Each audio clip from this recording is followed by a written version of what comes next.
Hi everyone, so I thought I'd just do a quick introduction. My name's Richard, this is our garden. I live here with my partner. We moved in August 2020, so that's just over a year ago. It's now February 2022.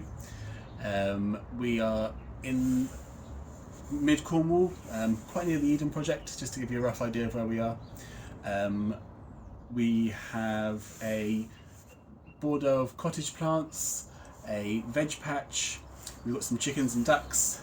I also help out down my partner's grandparents' garden. They're down the road and they have a huge veg patch, which is where I started getting into gardening initially, or where I picked up it again from when I was younger.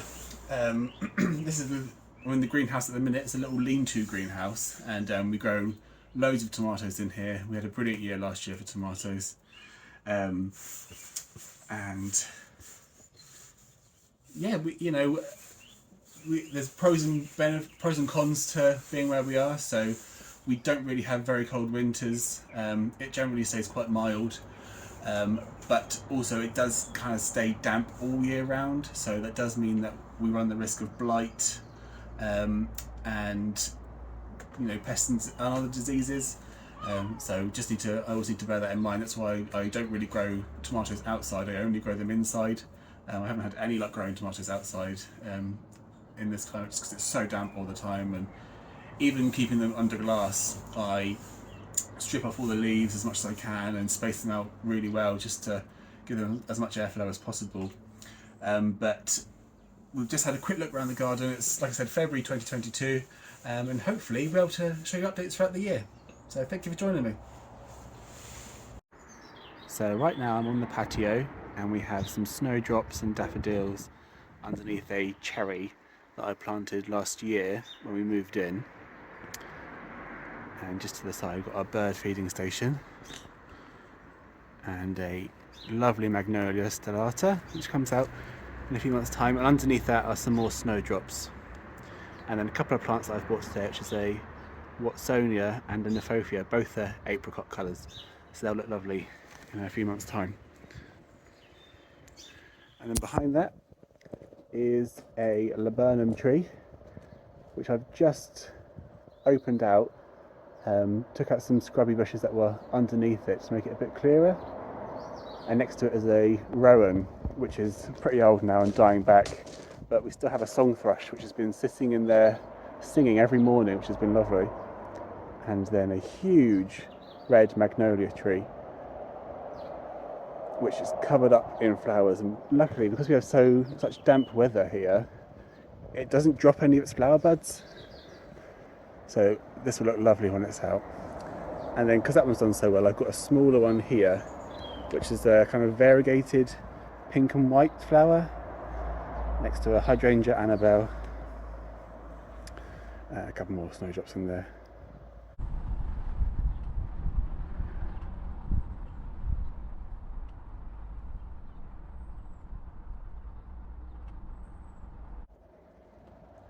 This is the greenhouse at the start of February.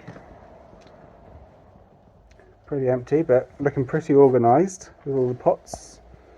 I keep the seeds in a little tin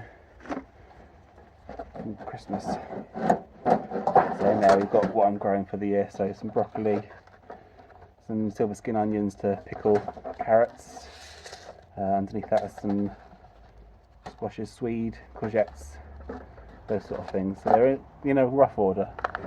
And then some peas that are saved from some from 2020 and also from 2021, where I've just kept our own. And then in here we've got tomatoes. So these are saved seed tomatoes. I'm not sure if the sun gold will work, but we'll give it a try and see what happens. And then a couple of other varieties that I'm trying out this year, and some cauliflower down the bottom there. So I'll probably sow them inside next month on a heat mat with a grow light, just to get them off to a good start. Some tools there. Nothing much yet, but I have started sowing our vegetables. So I started sowing them yesterday. Here we've got broccoli in these pots. Next one is leeks, some chard, Swiss chard that's overwintered, I had hoped it would do more than this and grow a bit more, but they don't look very happy. But they have started shooting in the past couple of weeks, especially these two at the back, so we might be able to get a crop out of them soon.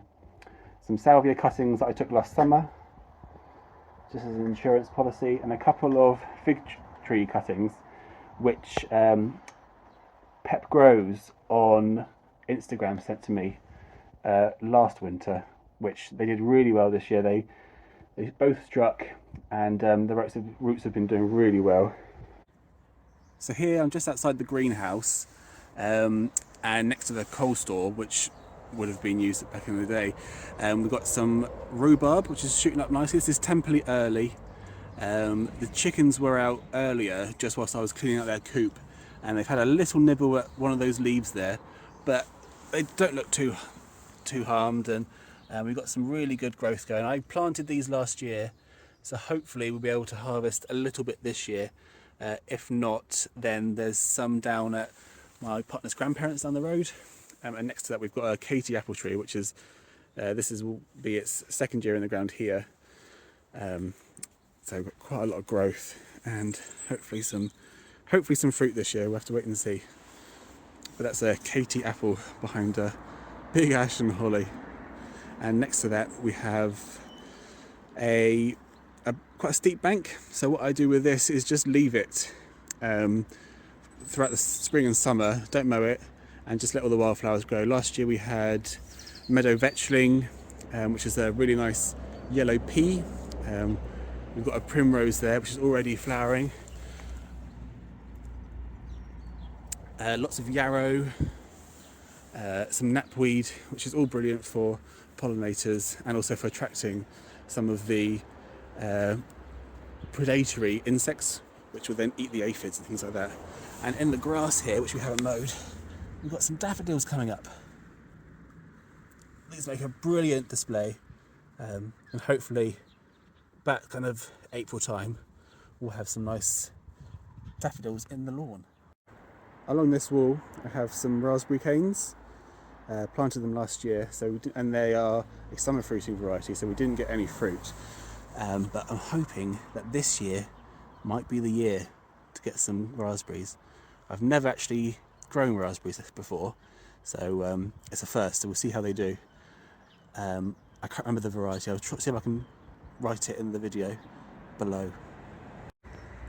In this corner next to the chickens, which I'll show you in another video, we have a pear tree in the middle, and then to the side are a couple of foxtail lilies and Crocosmia lucifer. I really wanted some tall plants to go next to this pear, which will probably be quite tall as well when it's full grown.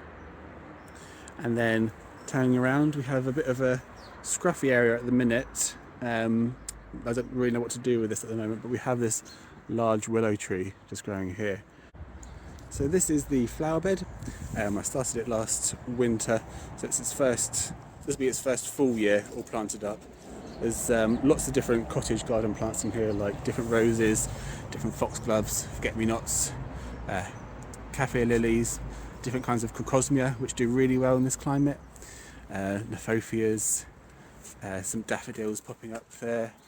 We've also got some daffodils growing behind this rose here that are just now coming through. I've pruned the roses already because they've got little buds coming. I don't know if you can see that, if it's going to focus in.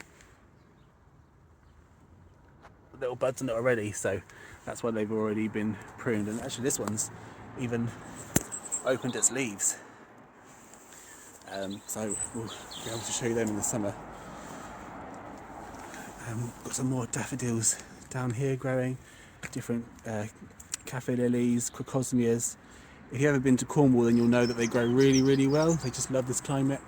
And then we've got some big ferns down the end and a really large willow tree. Pretty bare at the minute, but hopefully in spring there'll be some nice flowers, and then that will see us through till, well, probably most of winter. As you can see, this lily is still going, this little kaffir lily. Over here is the no-dig veg beds, or bed really, it is now. So I started this same as the flower bed last year. Got some garlic in there, some onions in the middle, some shenchu onions, and some leeks that are still growing. I did only have this one bed and then one next to it, but I've extended it right the way down, and hoping to extend it even more. So it's just down to there at the minute now. And then once I can, I'll extend it again further, but just a little bit every now and again. So the plan for this year will be to have peas here, let the garlic and onions grow. I'll just let this police past. So we'll have peas here that are from Save Seed, the garlic and onions, more onions, potatoes and courgettes and carrots, and then broccoli's down the end probably. That'd be the plan for this year.